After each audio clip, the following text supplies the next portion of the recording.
What I'd like to talk to you about is how the decisions you make on a daily basis literally shape your health. And in doing so, they literally shape your future, because you are the product of the decisions that you've made previously. And what we need to do as we move forward is we need to consider how we want to be next month, next year, in 10 years' time. Because when we align better our health span to our lifespan, when we focus more on our health and the kind of condition that we intend to be and want to be in as we move forward, we literally empower ourselves to have greater physical independence as we age. And this really matters because as we age, the quality of our life is directly correlated to the level of our physical independence. And so what we want to be is the most robust, intact, engaging version of ourselves on a daily basis so that we can live meaningfully and we can live well for as long as possible. But before we do that, before we head down that road, what I want to do is lift the lid, and I want to have a look beneath the surface and show you really what you truly are and how magnificent that truly is. So we share a lot in common with the universe around us. And in fact, here we have some images that show that when we start to look beneath the surface at those brain cells, at our DNA, at the way our eye not only looks but functions, and we see how that correlates to some of the images we've taken from the deepest aspects of space. What people fail to appreciate on a daily basis, and part of this is our fault as researchers and scientists in how we convey messages, is just how aligned we are with the universe around us and how we are an expression of that universe. And that's important to note. One, we should never take life for granted because it truly is a miracle. But secondly, because we are complex, superbly complex. You will never own a piece of equipment, of technology that is as advanced as you are. What happens beneath the surface is truly magical. And in fact, another truth be told is that we're still figuring that stuff out. We've come a long way. Our scientific understanding has told us so much about the way that the body functions and performs, but there is still more to know. But I go back to that notion that part of the responsibility in making people aware of just how incredible they are comes back to us, because all too often, when we start to describe anatomical factors to people, we use images like this. So for instance, here we have the brain, which again, any person who specializes in research around the brain, around mind, around consciousness and cognitive performance will confidently state that we know far less than we actually do know. This is a huge area of mystery, and we are probably only at the doorstep of figuring this stuff out. But when we talk about it, we typically show images like this. And it's very one-dimensional, it's very flat, and it shows some of the geography of what happens within that space. But the reality is, when we look at the left, this is an actual picture of what's going on, the electrical activity. And again, to the right, we see one of the furthest images that the Hubble telescope has captured into deep, deep space. And we see this alignment. We see just how much we reflect the universe around us. So when we look up, when we gaze upon the stars with wonder, quite rightly so, we should also take a moment to reflect and introspect, because we are every bit as wondrous as what we see above us. It's contained within us. That's really important to note, because all too often we take an approach about the things that we do and the decisions we make, particularly when it comes to our nutrition, and then again our activity and our exercise behavior, that kind of takes these broad steps across and looks at things far too simply. There is so much going on. There's a lot that we need to address and get right. And because there is a lot that we need to get right, it's really easy, even with the best of intentions, to fall short, or even, in the worst instance, to get things wrong. So we have to consider this when we consider some of the language that we use, when we look at our consideration of cellular balance, of ratios. And again, we talk a lot about cells. and how to create the healthy cell. We talk about cell membrane permeability. We talk about the integrity of the cell. We talk a lot about that 6:3 omega ratio. And often we use pictures like this when we're doing so. And on the right, we've got something that again is flat and shows something of the process that is taking place within that cell. But the reality is far more involved and far more complex. And when we understand that, I think that's the moment that we realize we really do have a duty of care to consider what it is that we're influencing when we make these decisions. Here's a better image. This is now starting to show you really the reality of what a cell looks like. And if we consider this for a moment, it looks far more like a cross-section of a planet. When we see those outer crusts and those layers and we see all that activity that's going on within there and all these key component parts, it's not flat. It's not something that we can just take a surface glance at. There's so much happening beneath the surface. In fact, so when we look at this, and this is a detailed illustration of the cell, and this was gathered from multiple layers of complex information derived from NMR, when we're looking at things like MRI scanning technology that really zones us in to a much closer level. And what we can see here is a landscape of activity. And this landscape of activity is what we're actually trying to influence. It's what we're actually trying to sustain and support when we engage with our nutritional practices. This image has far more in common with this, which is a bird's eye view of New York City. It is an advanced infrastructure that relies wholly on effective communication, diversity, and balance. It requires everything to be in its place. It requires that continued interaction. If a piece is missing, then something goes wrong. That's just simple fact. If consistently there isn't enough of what we need in place, and if we consider New York City for a moment, if there weren't enough taxis to take all those people to all those places they need to be, then the system would work less effectively. The system would start to break down. And that's what we need to consider, because this is very similar to what is happening inside of us. We have this really advanced ecosystem that relies on the exact same components as the ecosystems we've invented, that we rely on in our day-to-day lives. And if there are parts missing, or if there is an insufficient amount of certain parts, then the system starts to come under strain. The system starts to break down. This is a flat representation, I guess, of some of how that system works. And this is in a viral condition. This is an insight to our immune response when there is a virus present. And we don't need to dwell on that. What we need to focus on are the component parts of this, where we can see those vitamins and the key role they play within that communication, within that ecosystem. If there are insufficient amounts available, then the system won't work well. If we are deficient, if they are not there at all, then the system is compromised from the start. When we look at our dietary choices, and we should look at our dietary choices, we should be looking and working towards making better dietary choices. It's still difficult to ensure that we have sufficient amounts on a daily basis. That's just a fact in the modern world. It simply is. There are multiple things that influence that outcome. One, food availability. Secondly, the integrity of the food. We know that there is such disparity amongst even fresh foods with regards to what nutrients they contain, that it's more of a challenge.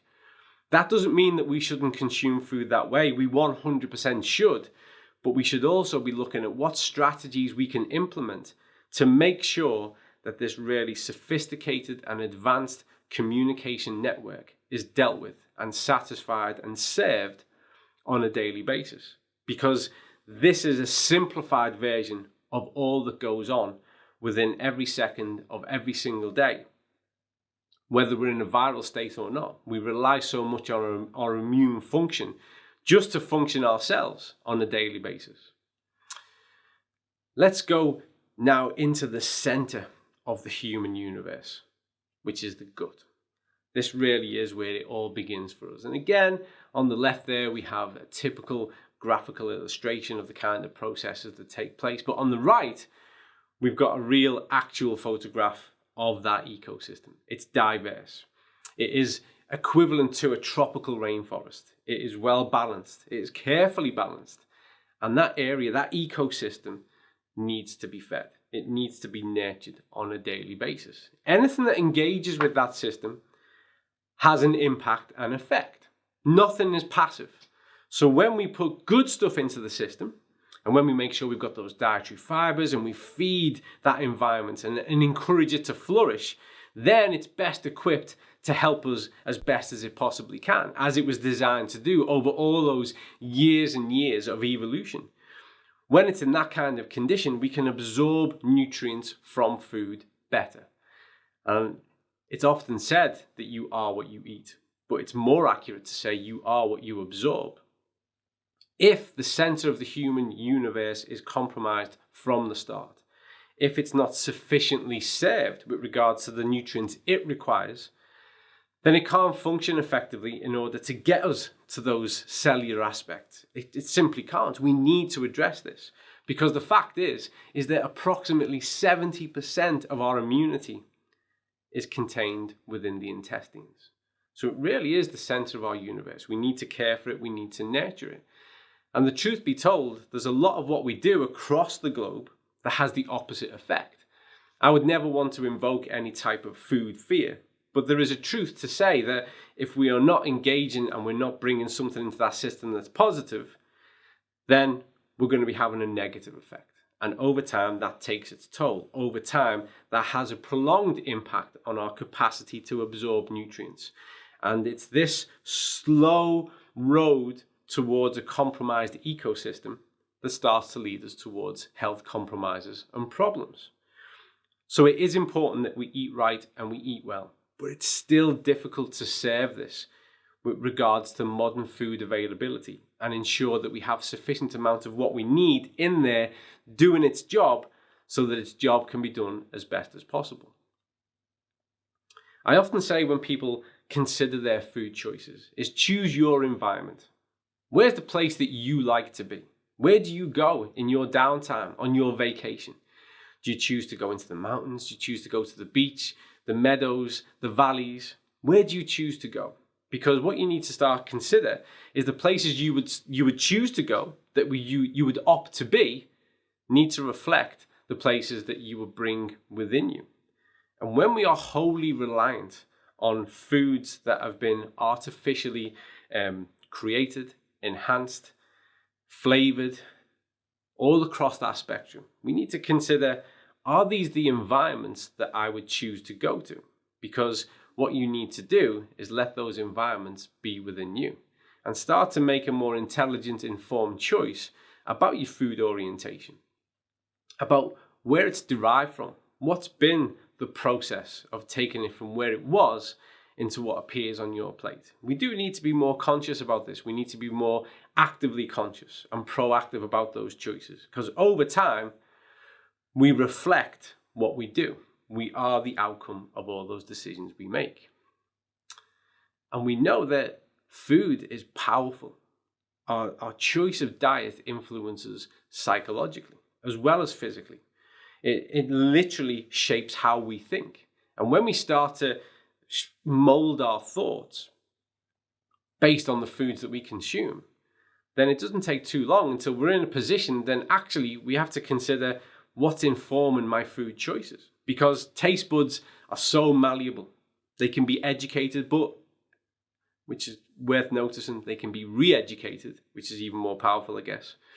But we start to become influenced not only on a physiological level and a pathophysiological level, but we start to be really influenced on a psychological level. And then we end up in this spiral of thoughts that affect behavior and behavior that affect thoughts. And we know that there is published data that paints a far grimmer picture than this. We know now, this is a publication from The Lancet, we know now that the quality of food that we eat, the types of food orientation that we have, literally impact upon not only our life expectancy, but also all-cause mortality. So it's powerful, the choices we make. from spoon to mouth, from fork to mouth, from each slice of the food that we eat, should be informed. Of course, there is room for those kind of treat behaviors, but we need to strike a better balance. Because right now, the real global food pyramid looks like this, whereas 60% of all foods we consume come from ultra-processed sources. And actually, we can add on top of that an average of another 15 to 20% from other types of processing food. And what makes up the smallest amount, less than 20% more often, are those better choices. And we need to flip that. We need to get that back so that 80% of what we do, what we consume, is the really good stuff that is working with us and for us and enhancing those complex systems and not working against us. And then we can, without any guilt, without any remorse, and without any concern, enjoy that 20% of treats, because life is a wonder and it's an incredible ride, and we should enjoy the journey. And food is a joy, but we just need to strike a better balance. We need to fall back in love with better foods, because we need to fix this, because we know the impact that the processed foods and the ultra-processed foods has upon the system. They have everything in an abundance that we need to have less of. They're high in sugar, packed with those omega-6s, high in salt. We see a range of things that in reality, most of our messages are about how can we reduce these things down. It's very rare that I would talk as a nutritionist about eliminating anything from your diet. It's about having things on healthy terms so that you're in control and you're in command. And that's all about making informed food choices on a daily basis. And you should be working towards advancing your health status, not just on a daily basis, but with every meal and snack that you take on board. Consider, how much is this working for me? How much is this taking me forward into the quality of life and the standard of life I expect and deserved? Because you are unique and you should treat yourself as such. Often, at this kind of interchange, the debate over exercise, athleticism will come into play with regards to, well, if I eat well and I'm doing my physical activity and I'm doing my exercise, surely I'm doing all these things right, then actually the notion of needing further support or impact on my diet means less because I'm doing all of these things. It's not that simple. And in fact, as someone who spent the past 25 years working with elite athlete populations, effective supplementation is more often than not a key part of our nutritional strategy. Where it can be problematic when we start to consider exercise and elite performance is we can fall into these kind of three categories. One, energy becomes a major focus.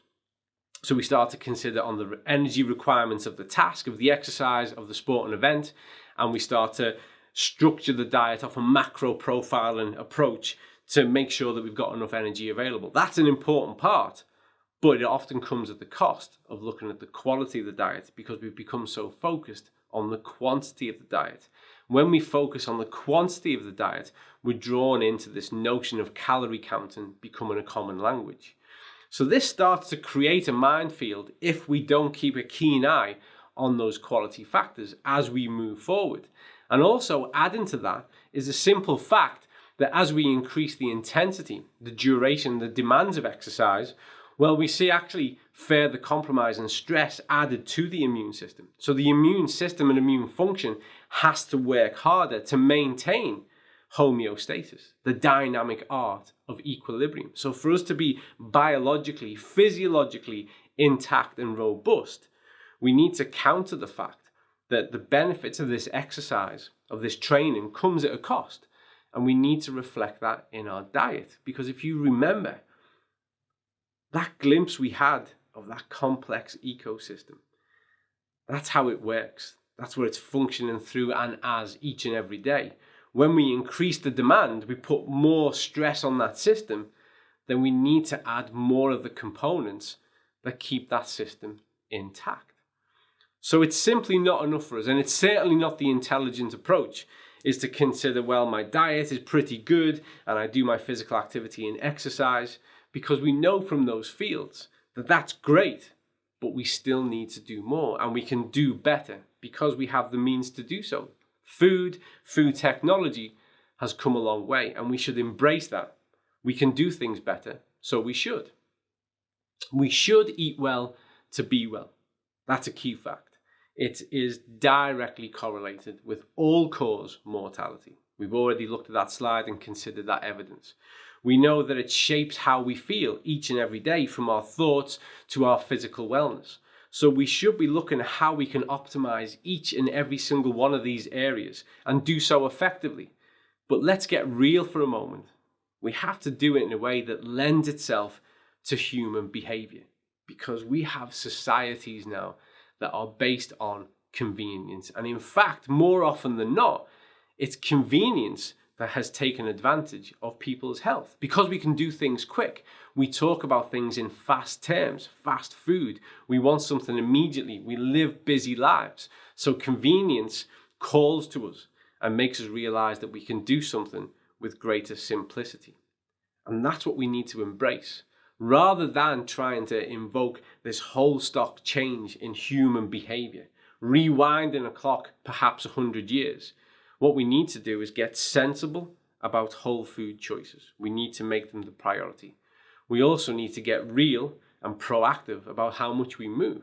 And we need to embrace that and do it at the right level so that it enhances our well-being and doesn't put further stress and strain needlessly on that vital immune system. And in order to do so, we need to invoke 21st century solutions. We have within our reach, in our hands, intelligent products that shape effective strategies, that are ethically derived, which is ever more important as we move forward. We consider in every kind of possible context the impact that we have on the planet and how we can do things better and we can get more from less. And we need to look at sustainable behaviors. We need to make choices based around our diet and our activity that we can start today and we can continue forever. It's not about dietary interventions. They typically fail. When we work towards a set outcome, maybe it's the beach body, and you give yourself 3 months to achieve it. Great. What happens after the 3 months? Well, all the statistics tell us that people put the weight back on. And in fact, more often than not, put more weight back on. Intervention-led dietary changes don't work. We need sustainable behaviors. We need simple, effective, intelligent products that create a solution that we can embed every single day. We need to consider balance of the ecosystem of ourselves at a cellular level. We need to look to restore on a daily basis the center of the human universe. And we need to protect ourselves from who knows what and whatever comes next, from what we know and from the things that we're yet to discover. Our immune system is the vital component that keeps us intact, that keeps us well, and it allows us to move forward, and is a fundamental aspect of aligning our health span to our lifespan. And remember, you are unique. This life is yours. You are a reflection of the universe. You should not accept anything less than the best for yourself and your loved ones as you move forward. Because for whatever else there is above and beyond this, we have this right now, and it's incredible. And the more we engage, the more we explore, the better we feel, the more we do, the more fulfilled, the more satisfied we are. Life is a miracle. Life is rare. Despite all these images from deep space, we can't see it anywhere else. So we should embrace it. We should set our personal standards high, and our dietary choices and our choices of supplementation and how we advance our health on a daily basis should reflect the value we put on ourselves and those around us.